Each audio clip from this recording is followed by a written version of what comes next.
Nuwa and Fuxi, usually depicted as half-human, half-dragon spirit creatures, created humans out of clay as companions. The humans settled in the Yellow River and were ruled by the 5 good emperors, mythological figures who were peaceful and benevolent. But tragedy struck when the river flooded, devastating the land. Yu the engineer spent 13 long years building canals and locks to control the waters, earning his place as the land's king. He founded the Shah dynasty, China's first ruling family, and a structure of government that would remain unchanged for millennia.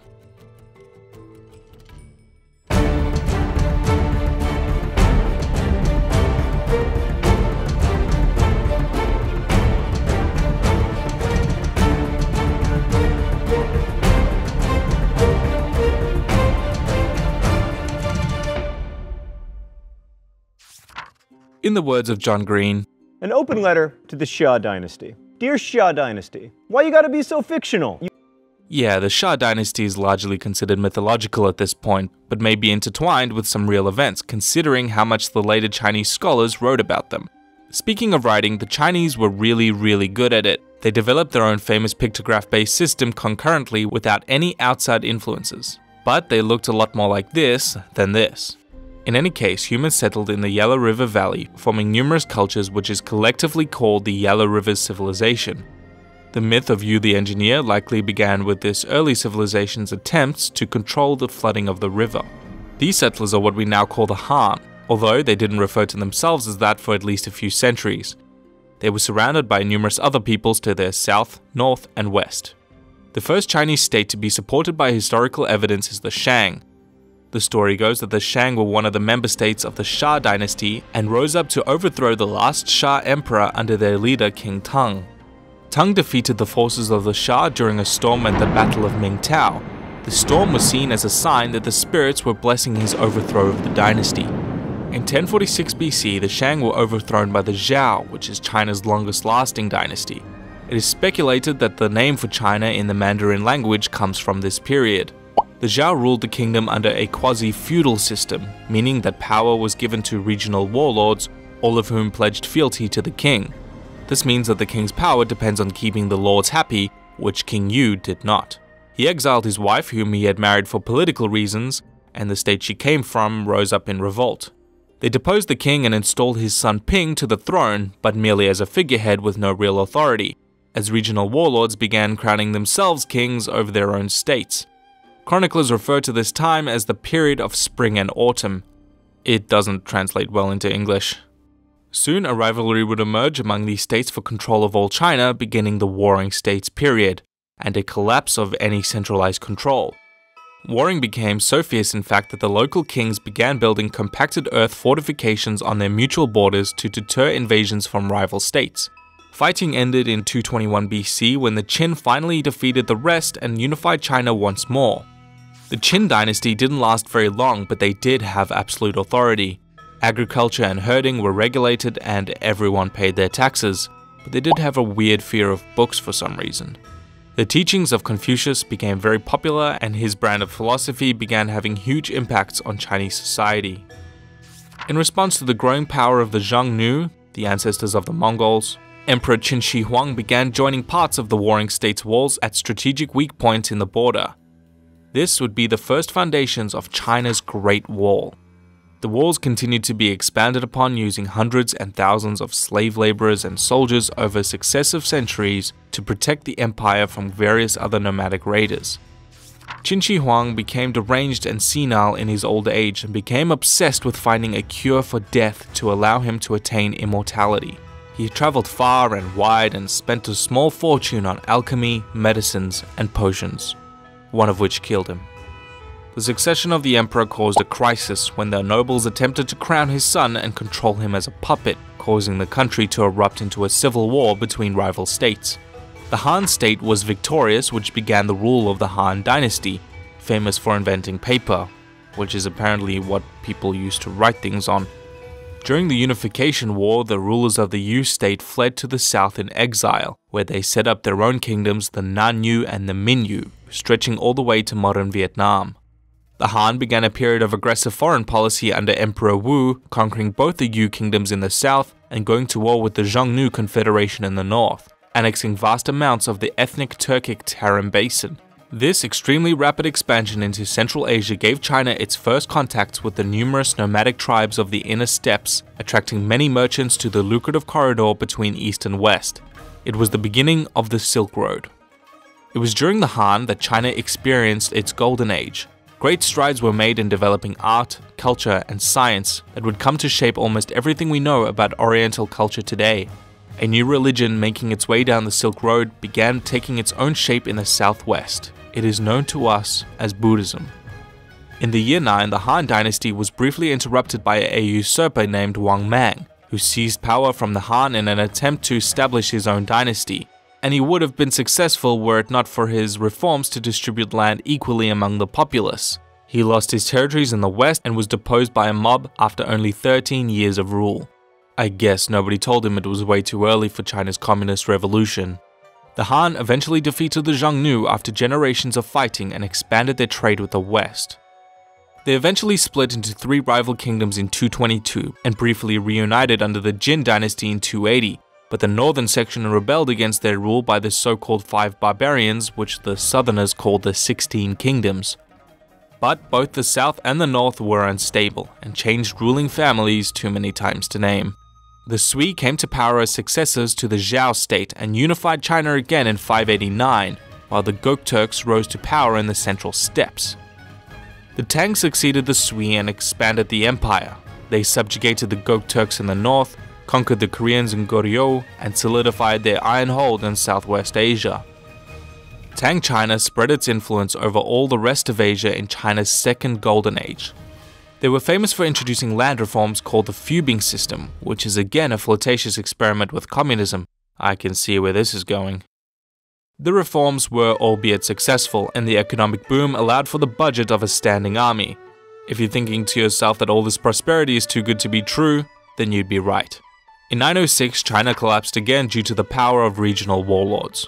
The Song managed to control the southern part of China, but the north remained ruled by Chinese-influenced nomads. The Jurchens, a fringe tribe in modern-day Manchuria, rebelled against their nomad rulers and soon conquered all the way down to northern China. They proclaimed the Jin dynasty and vied for power with the Song in the south. But as both kingdoms contended with each other, a new, powerful confederacy was brewing in the Mongolian steppes. The Mongols were initially a squabbling band of nomadic herdsmen. They had distant links to the Xiongnu of the past and made their home on the Eurasian steppe. Their culture was deeply steeped in tradition and a religion that tied them to their land. But this was all to change with one man named Temujin, who history remembers as Genghis Khan, a man who would reform the Mongols from within and unite them into a powerful confederacy bound by blood and honor, and create a legal framework and exceptional social mobility. The Mongols under Genghis and his descendants founded the largest land empire in history and would have impacts on nearly every part of Asia and even Europe. The Mongols under Ögedei Khan would grow rapidly into a large organized empire. The land flourished in Mongol law and they financed their state through large-scale raids. The Chinese of the Jin and the Song dynasty were no match for the rapid horse-based warfare of the Mongols, whose entire strategy was based on lightning warfare. By 1271, Kublai Khan was crowned Great Khan and Emperor of all China, beginning the Yuan dynasty. The Mongols brought with them their law, customs, and steppe traditions which blended with those of East Asia. Commerce and technology increased in the multi-ethnic empire, but it did not last very long.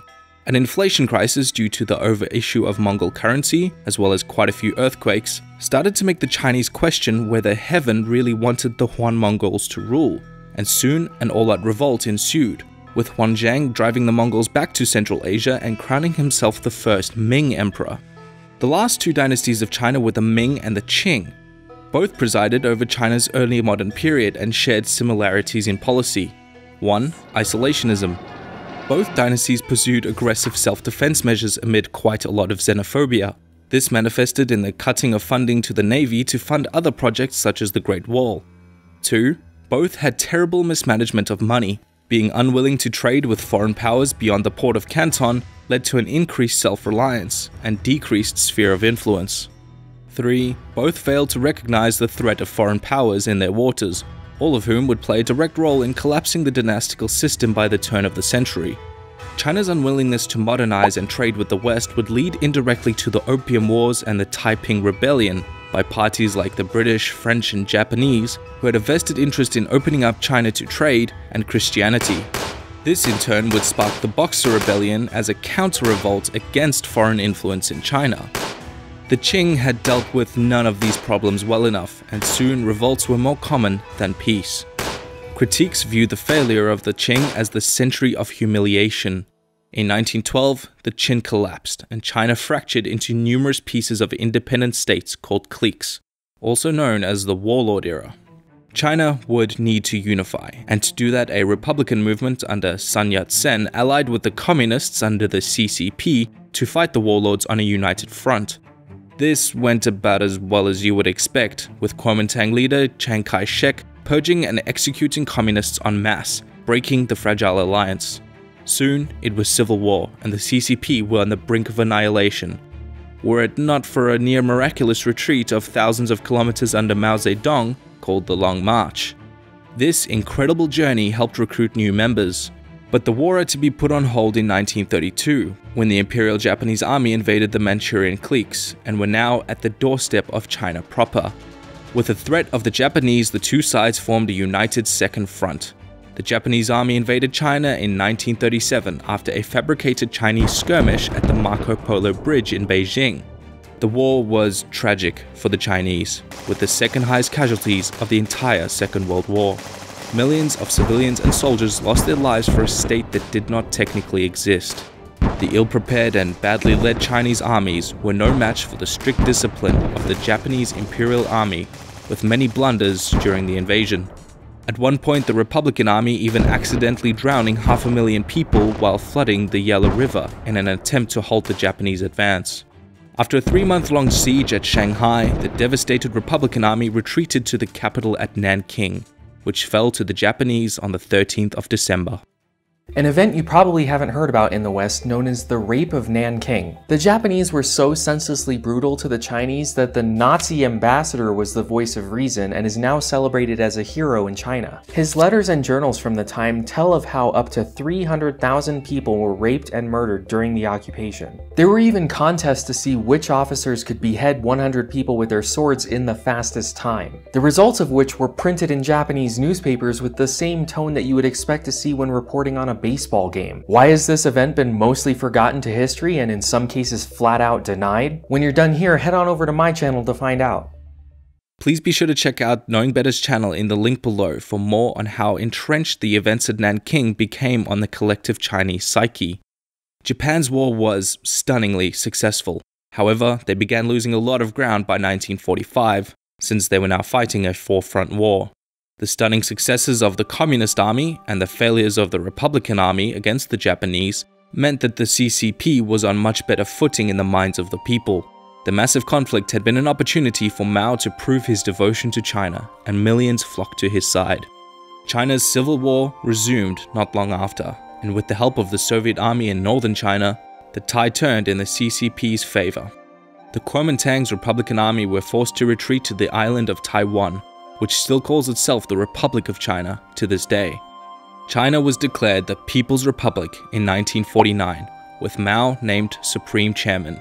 He is infamous for the so-called necessary evils by which he ruled the mainland, both in terms of the starvation of millions of his own people during the Great Leap Forward, where industrialization caused a massive famine, and also the Cultural Revolution to dispose of old traditions and systems, resulting in the execution of thousands of dissidents.